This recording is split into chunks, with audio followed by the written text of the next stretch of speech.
அனைவருக்கும் வணக்கம்.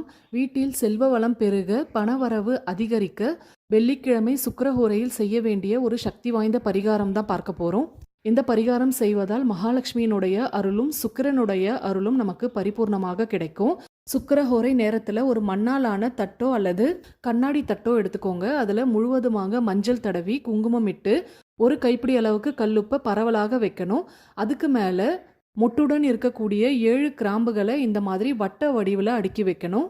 வரிசையாக ஒன்றன் பின் ஒன்றாக இருக்கிற மாதிரி பார்த்துக்கோங்க. அதே போல் இந்த பரிகாரத்துக்கு 3 10 ரூபாயும் 3 1 ரூபாய் நாணயமும் தேவைப்படும். 10 ரூபாய் நோட்டுகளாக கூட வைக்கலாம். இது போல் அக்கண்ணா வடிவில் வைக்கணும். நோட்டு வைக்கிறதா இருந்தாலும் அதே மாதிரி முக்கோண வடிவில் வைக்கிற மாதிரி பார்த்துக்கோங்க. மொத்தம் 33 ரூபாய் கணக்கு. கூட்டுத்தொகை 6 வரும். 6 என்பது சுக்கிரனுக்குரிய எண். இந்த பரிகாரம் சுக்கிரனையும் மகாலட்சுமியும் சுலபமாக வசியம் செய்யக்கூடியது.